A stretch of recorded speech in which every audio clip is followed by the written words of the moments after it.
Good afternoon. Welcome to Peer Support 101, an introduction to Georgia's recovery-oriented system of care.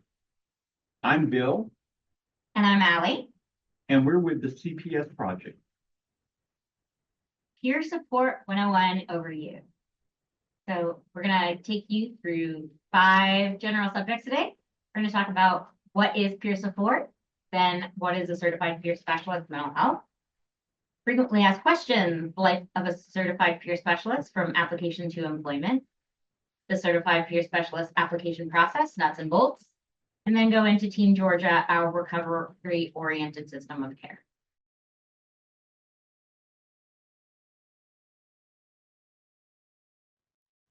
What is peer support? Nothing about us without us. That is the motto of a grassroots movement that has carried various names over the last generation, but has always revolved around a single principle: self-determination for people diagnosed with mental illness. Judy Chamberlain. Judy is a patient representative, a psychiatric survivor, a peer. There are a lot of names for our movement, but she is one of the first and an excellent spokesperson. Georgia is a recognized leader in the national peer recovery movement, including the pioneering work with certified peer specialist mental health, addictive disease, and whole health and wellness coaches.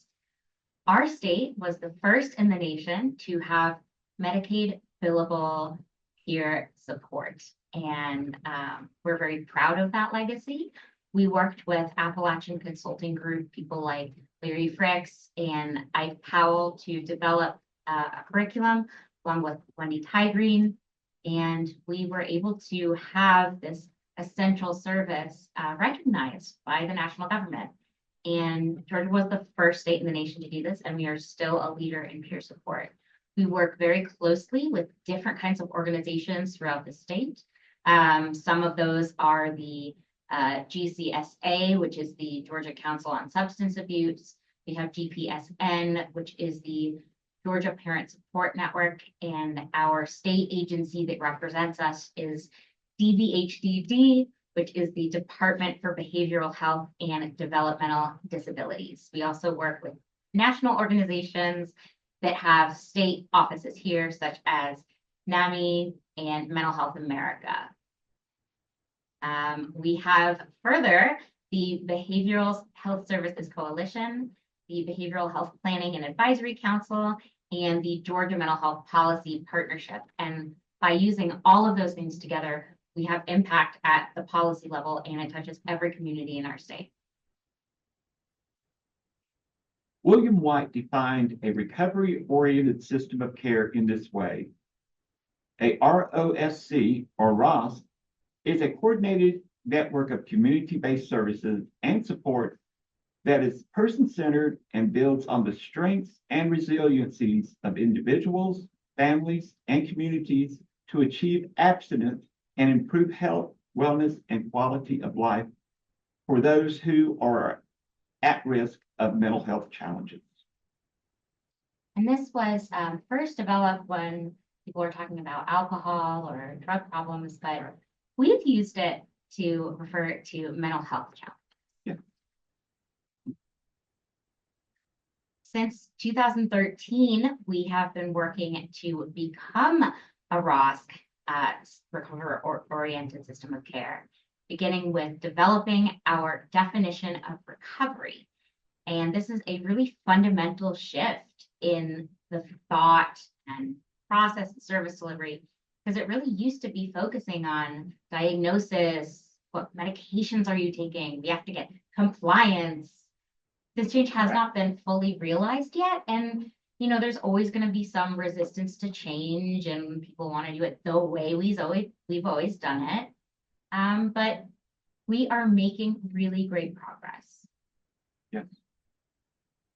And one of the roles of the peer specialist is to provide the evidence, to provide hope, and to be the evidence of change. George's definition of recovery. Recovery is a deeply personal, unique, and self-determined journey through which an individual strives to reach his or her full potential. I think we've really done that. Yeah. Mhm.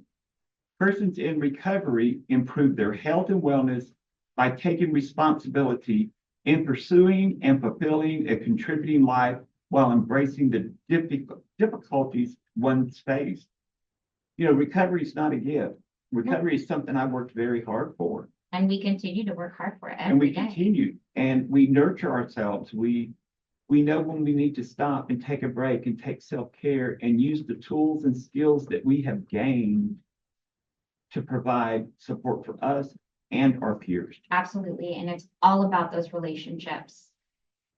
We provide hope every day. And I know when I walk in here, Bill reminds me to make good choices, and I'm provided with opportunities. And as a peer specialist, I try to make aware that there are opportunities and choices for others. And recovery is, it belongs to us, and it's our responsibility to use what we know to make life better. Okay, what is peer support? Here's some of our recovery guiding principles and values. And these are just not exhaustive lists, but a couple things that I just want to bring forward are that it is strengths-based. As peer specialists, we always work from our strengths. And I know what I am naturally passionate about and good at is going to be different than what Bill is passionate and good about. I know we learn so much from each other's strengths, and goes along with recognizing the wisdom of our lived experiences. And there's many pathways into recovery. Absolutely. Some people it's holistic. I mean, there's so many different things that you can use to continue and grow in your recovery. Absolutely. Some people are really benefited by a philosophy of abstinence and 12-step meetings. Some people, I know for me, I really thrived when I was introduced to a program called Smart Recovery, which is not abstinence-based. And we honor all pathways to recovery. Anchored in wellness, addressing a person's emotional health, environmental well-being, financial satisfaction, intellectual creativity, occupational pursuits, physical activities, social engagement, and spiritual health. I'm tired already. That's a lot of stuff, but we all have different ways. And some days I'd use 2 and 3 and 4 ways of taking care of myself, my recovery, and supporting the peers that I work with. Absolutely. And, when we say it's holistic, we don't necessarily mean you have to get a massage and a bubble bath, although I love massages and bubble baths. So I don't mean to hate on that. But what we mean is it's your whole self. So we talk about your emotional health. We talk about your intellectual, your creativity, your job, your body. But I mean, sometimes I can only address 2 a day. Right. And it's a lot. And that's what's so great about recovery is that it addresses, and peer specialists address all aspects of people's recovery. Yes.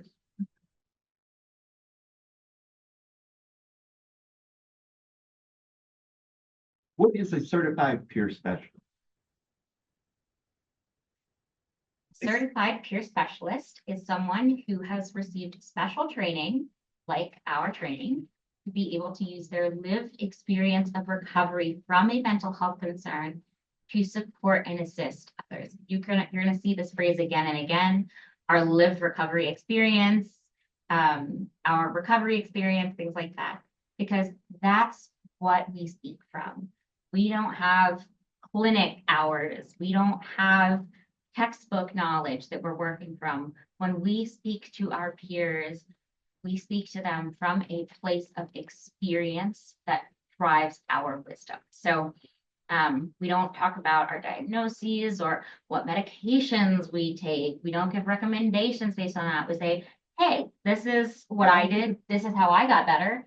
And, hopefully maybe this helps you. Try it if you want it. And I use my training and my lived experience.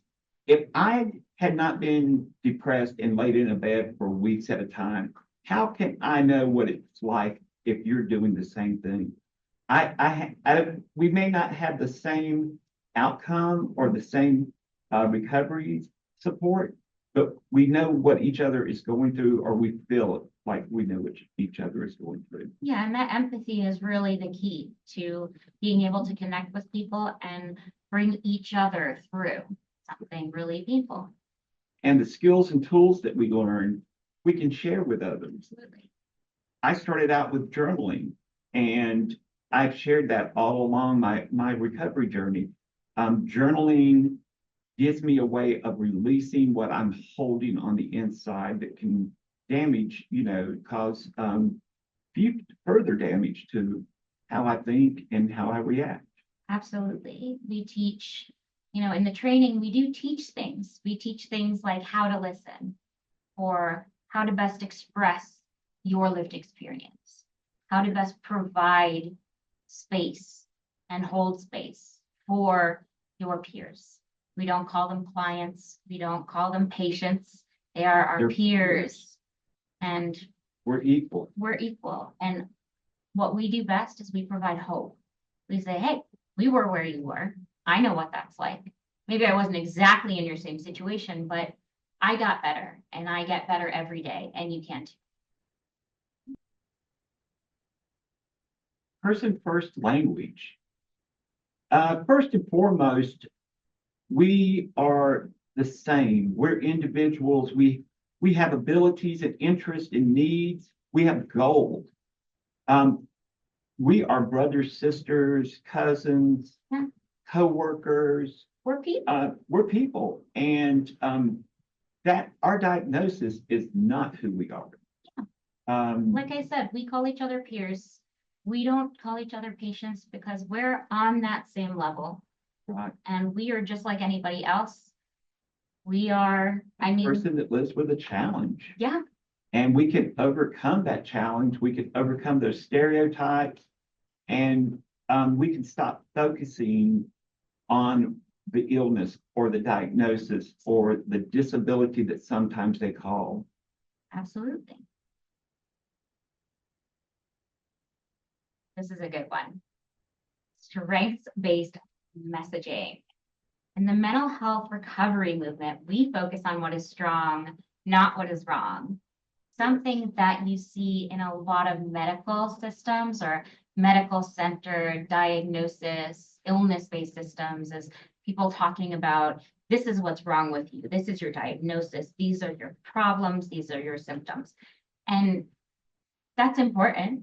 But what we focus on is what's right with you? What did you do well today? What are you happy about? What are you looking forward to? How can I support your strengths? What's your favorite hobby? What's your favorite movie? Have you watched that in a while? Yeah. And we use language that is similarly empowering. We don't want to elicit pity. We don't want to be victims.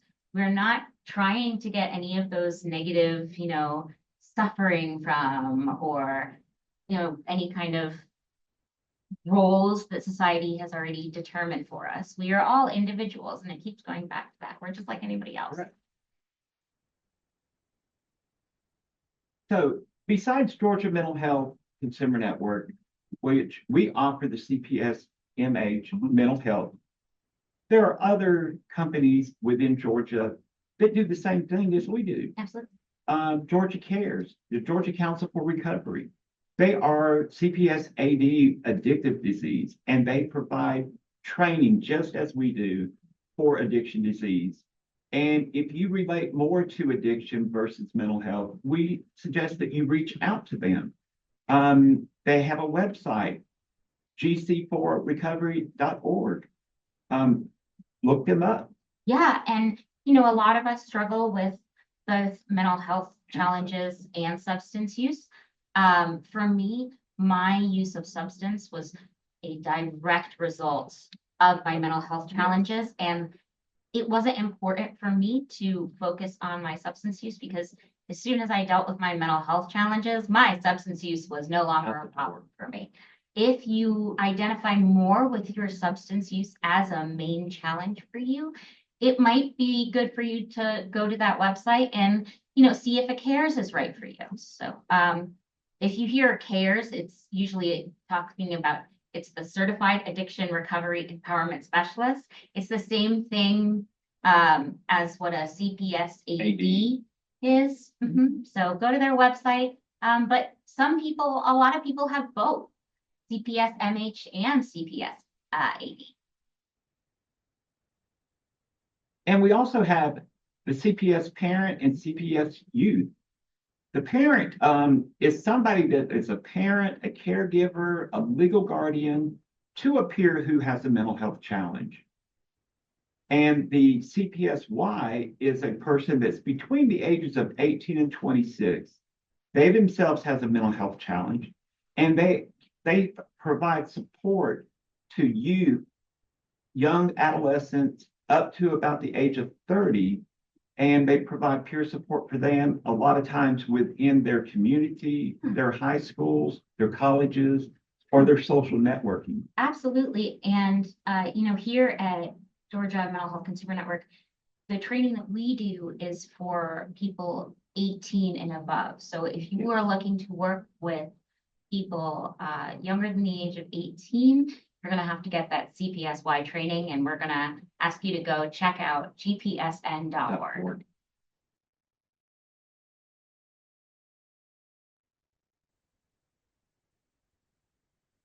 Through each step of the application process, it is important to remember that the Certified Peer Specialist Project is a workforce development initiative of the state of Georgia. That's right. So DBHCD funds us.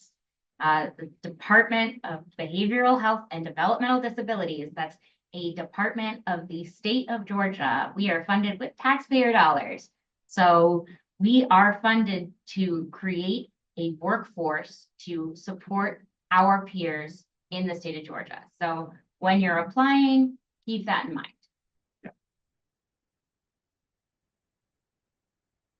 Qualifications. So a candidate needs to be a person that self-identifies with a person living with a mental health condition, and you are willing to share your lived experience with somebody in the peer network. Yeah, if you're keeping it secret, if you're not willing to share that diagnosis or your experience with anybody, then I don't know how you're going to do your job. Yeah. An applicant should have a high school diploma or a GED. We don't typically ask for a copy, and you don't need to send anything in to us. But the state of Georgia, Medicaid, or a future employer may ask for that.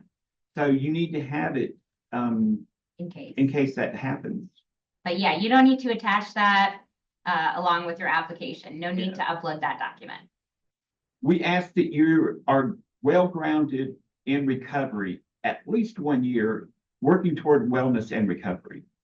We don't want you to come in here and be activated by something that you may learn or something somebody may say, and that will affect your mental health.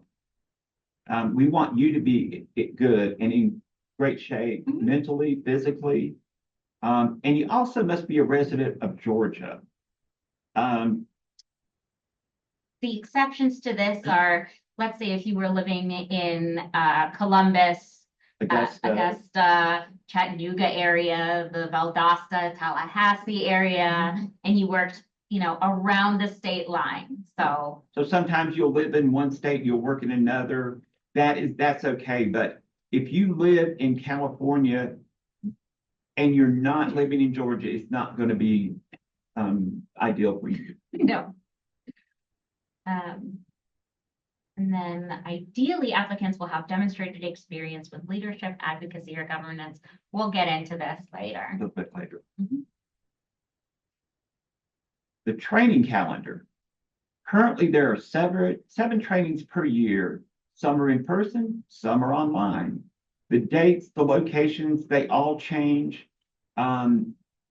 We post typically a month or two ahead of time on our website, gmhcn.org. We also have an email list and a Facebook account that you can check out. We do post that information there. And the website is going to be a great source of information. We'll probably get tired of us hearing it, but go to gmhcn.org, click that CPS page, and everything is there. Yeah, everything is there. And a great way to stay up to date is if you go to the bottom of gmhcn.org, keep scrolling, keep scrolling, keep scrolling. There's a green window and a little envelope icon that says sign up for our mailing list. You're going to click that, and we'll send you a newsletter about once a month with all the happenings and the dates. And that's another really great way to stay connected. Yes. Fiscal year. Now, because we are funded by the state, the fiscal year for us is July the 1st to June the 30th. So we start our trainings somewhere around July or August, and we go up until June the 30th. These are a list of our next training and a couple other ones we have coming up. Our trainings are all Monday through Friday. The virtual and the in-person are the same, except you're one of them, you're in person, the other one. The virtual, it's just like being in person. That's right. We do breakout groups just like we do in person. You have to be on camera the whole time with your class. So again, it really is just like being in person. Correct. You're just on the computer. Cost. A $20 online application fee is required to apply. So the application fee, it is not refundable. It is not transferable. You can't waive it or scholarship it, and you have to pay it at the time of the application. So when you fill your application out and you get to the bottom and you hit submit, the next page will come up and it will give you the option of paying. It automatically goes to PayPal. But if you move down just a little bit, you will see pay by debit or credit card. If you don't have a PayPal account or you don't like to use PayPal, click that link, pay with debit or credit card. If you have an issue with that, don't hit the back button because sometimes you will lose all your information. Reach out to us and we'll see if we can help you. And we'll mention this a little bit more, but there are things that you can do to make sure your information does not get deleted. Correct. The registration fee is going to be $125, which covers the cost of printing the manual and reserves your spot in the training. When we list the date of the training, so when you go to that CPS page and the training schedule, you will see next to the date of the training is the date of the registration fee. So you can start getting your money together at the time that you apply. Please be certain before submitting your application that it is ready to submit. So sometimes technology can be not our best friend. And for example, yesterday, our Wi-Fi went out for 2 hours. That could happen to you. So if you just spent several hours working on your application, thinking about how do I want to answer these questions, and then you go to hit submit, and there's a wrong answer, wrong number with your credit card. The Wi-Fi goes out. The Wi-Fi goes out. Anything. Computers are computers, and anything can happen. So your answers might get deleted. So there are a couple things that you can do to make sure that that doesn't happen. So you can write your answers out on a piece of paper, pen and paper. Or send an email to yourself. Send an email to yourself. Send a text to yourself. Send a text to yourself. I like Google Documents a lot. Microsoft Word. Microsoft Word. There's also Notepad. Notepad. There's several things, and you can copy and paste. Yeah. And it makes everything very quick. Yes. Just and make sure. Safety. Make sure that you save these things in a different document, notes app, anything before you submit your application. Because if you call us and you say, I hit the back button, or my payment didn't go through, or my page just refreshed. We can't get back your answers that you just worked so hard filling out. So please, please, please, Be safe. be safe.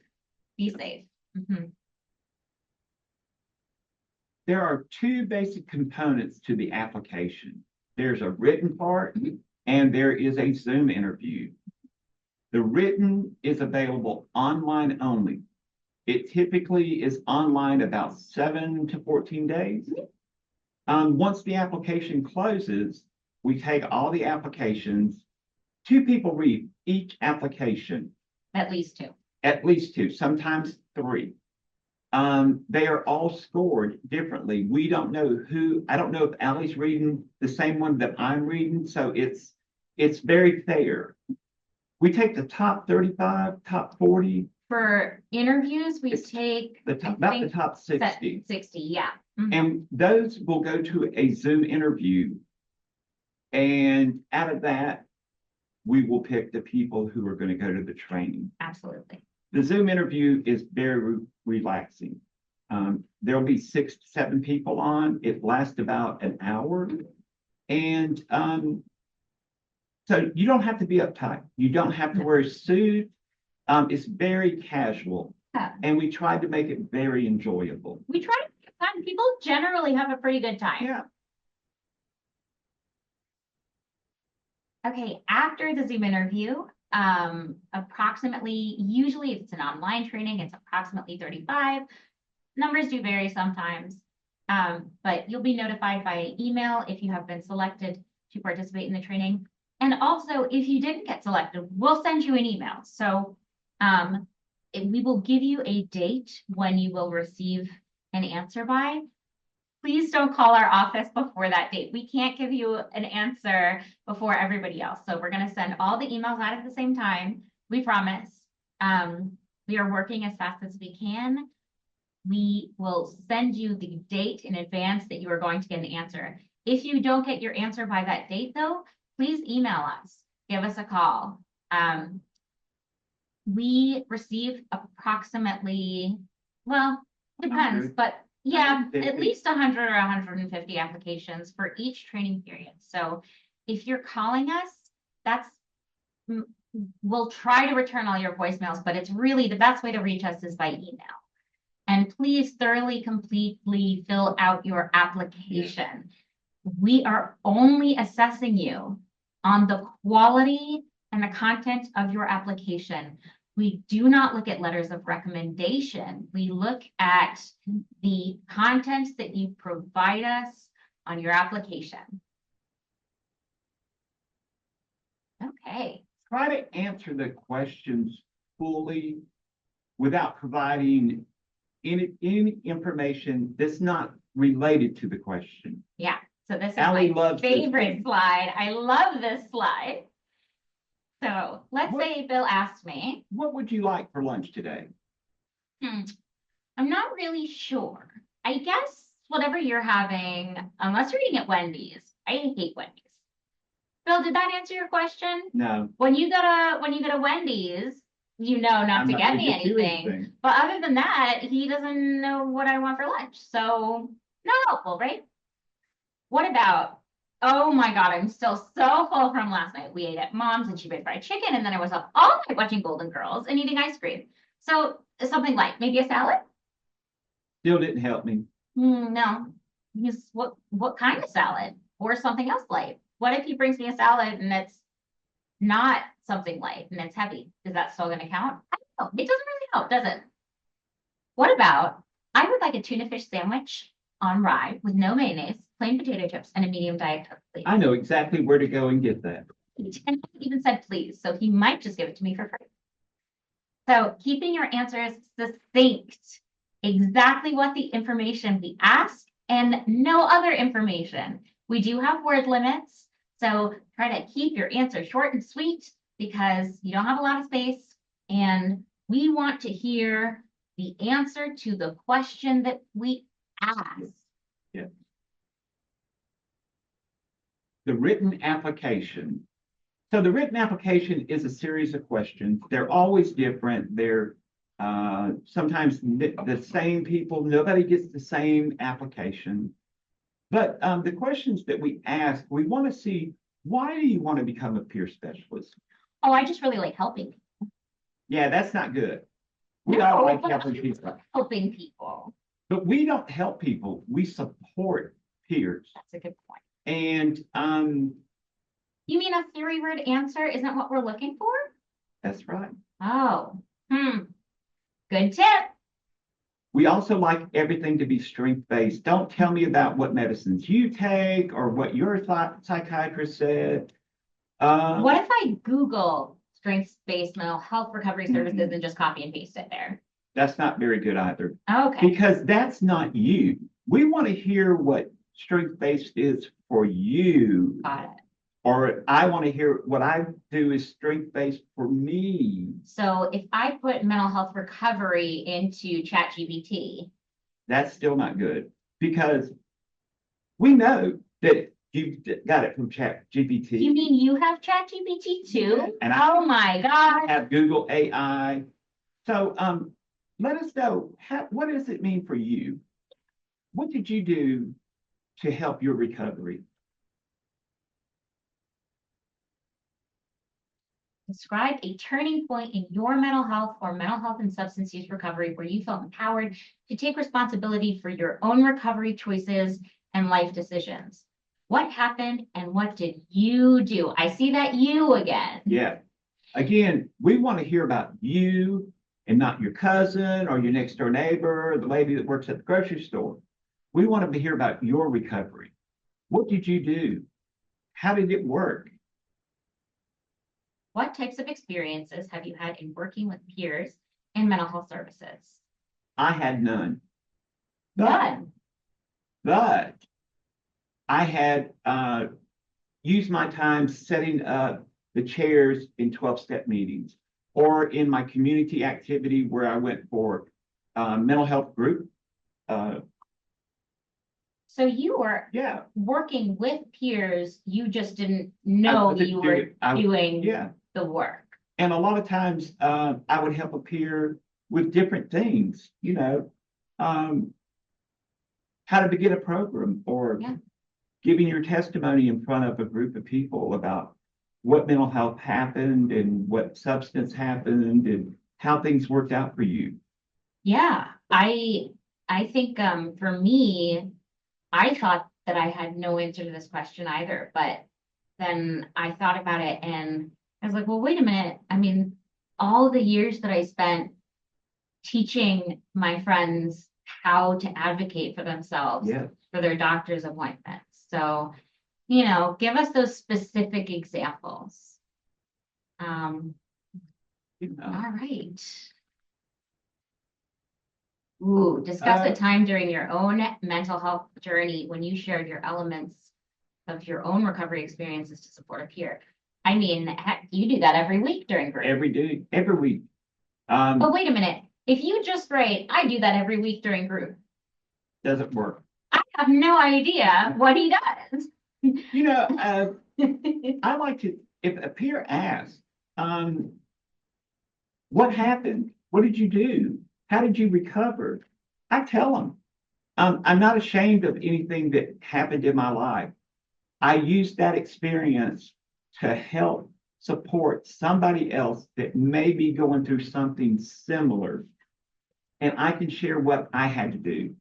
Writing out every day in a journal to get the things out of my brain that were causing me to hear voices or causing me to lay in the bed all day long. It caused me to isolate my apartment.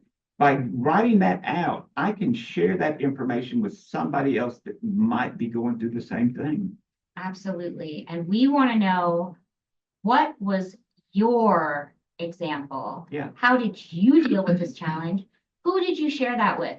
In what context? How do you deal with, well, what's the scenario? How does that come up? How often does that happen? Talk to us about specifics.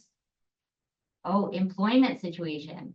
That's a great one. What if I don't have a job where I get a, check in a 401k? I maybe stay at home and I'm responsible for 2 kids and my parent across the street. That's right. Anything, we want to see that you're not laying on the couch and eating potato chips all day long. That is not wellness, strength-based, recovery-oriented. Right. We want to see that you take walks or that you talk to your friends on the phone or via chat or, your social media page, that you're actively seeking to help yourself improve on whatever your challenge is. Yeah, and whatever your wellness and what is your community. We don't care about how you make your money. We care about how you spend your time. Right. Okay. The written application. Again, we strongly recommend that you complete your answers to each question in another document before you submit. Now, I know we've already gone over that, Yeah. but let me say that again. It is important, and we strongly recommend that you complete your answers in a separate document. And then the way that you will know that your application has been successfully submitted is you will receive a copy. And it will show you your application as well as a copy of the receipt that you paid the $20. That is something that you can keep and have that information. Yeah. And once you submit your application, it's going through. If you receive that email, there's no need to follow up with us. We are dealing with it. We are in the process of assessing it. And just so you know, submitting an application early, it is not going to increase your score. You don't have to be sitting there, waiting to submit it. It's not going to increase your score in any way. And taking your time, reading your application, rereading your application, maybe asking a friend, somebody that you trust, to read your application. Does it sound right? Does it look right? Did I spell everything right? Is this a good representation of me? Right? Am I missing out on anything?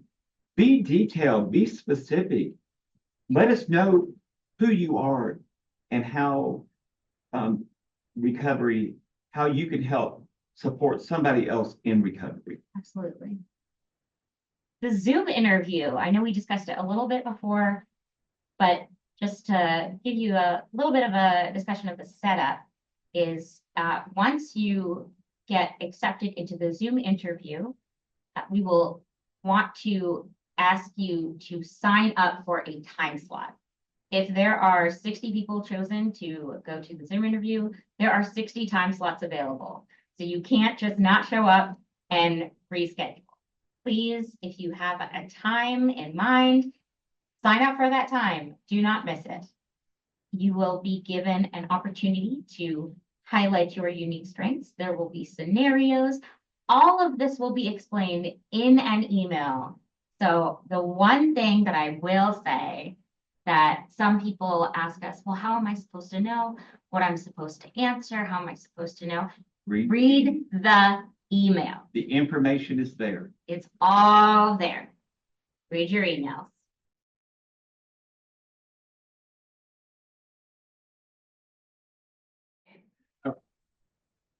So what's the training like? So the training is 5 days. It's Monday through Friday, 8:30 to 5:30. Sometimes we have some slight variations, but it's always Monday through Friday. It's never on the weekend. And the training's casual. So whether it's in person or online, or when you come to Tucker to do the test, it's just a very casual atmosphere. Great. I don't want to have to wear a suit, so. Yeah, no suits.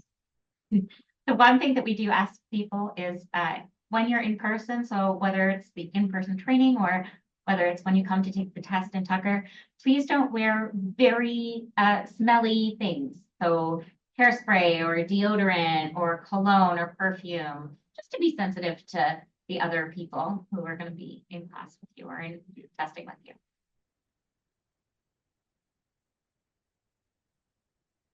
How is the online training different than the in-person training? Well, there's not any difference in the content because you did the in-person training and I did the online training and we learned the same stuff. Yeah. So And the, even the classroom, it's a group of people. When you're online, it's a group of people.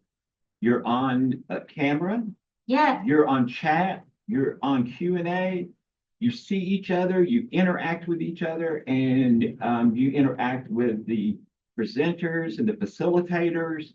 So there's not a whole lot of difference. no, not really at all. The class is really participatory. And we're able to do the small breakout groups in Zoom. So it's really, really similar. Yes, and there are sometimes challenges with the in-person. Everybody has a computer. There are going to be storms. There's going to be power outages.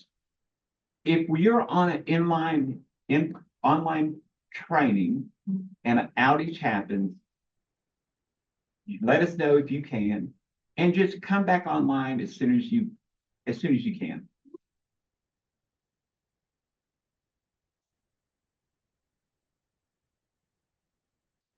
Are there scholarships? No. No, unfortunately, there is an opportunity for you to find scholarships in your community.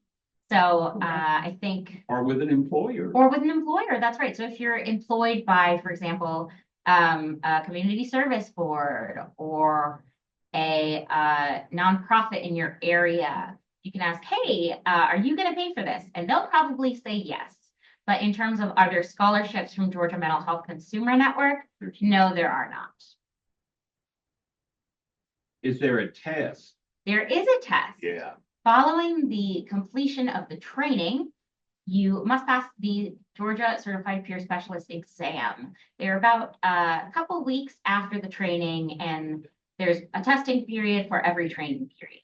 You do have to come in person to take the test, and the test is really just a question of, did you retain the information? Do you understand the information that we presented in the training? So people say, what is the best strategy to pass the test? And I always say, pay attention during the training. And don't think about the way. test. And don't think about the test. It's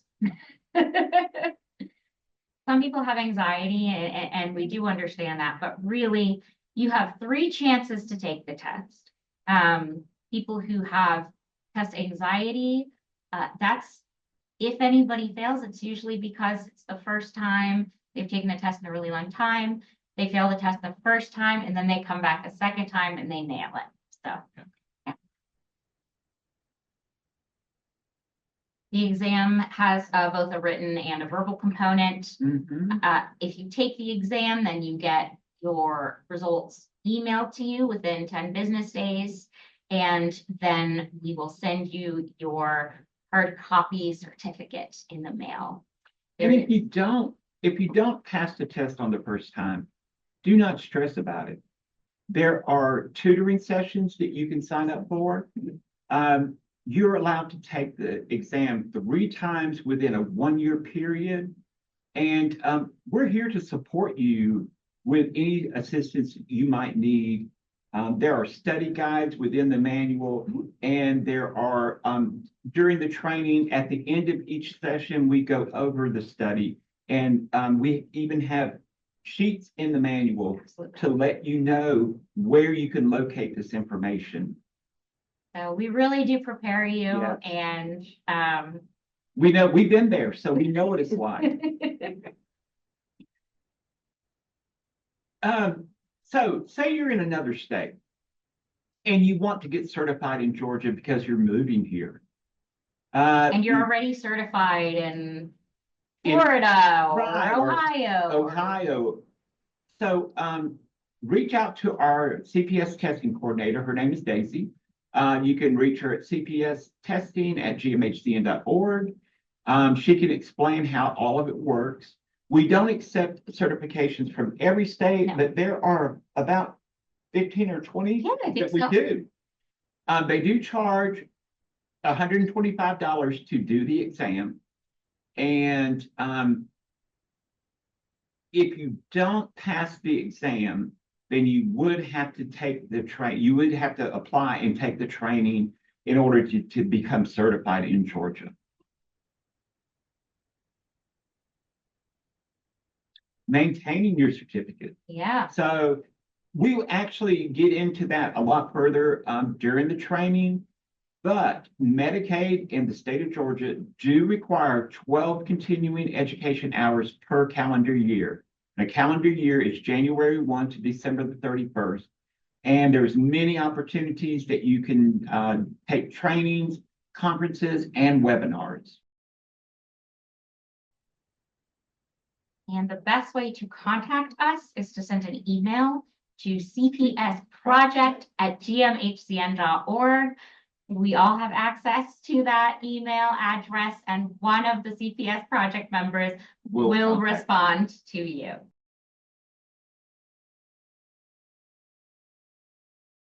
We look forward to reading your applications. We look forward to speaking with you on Zoom. Absolutely. And we look forward to seeing a lot of people in the trainings. Absolutely. We hope you have a wonderful day. Wonderful day.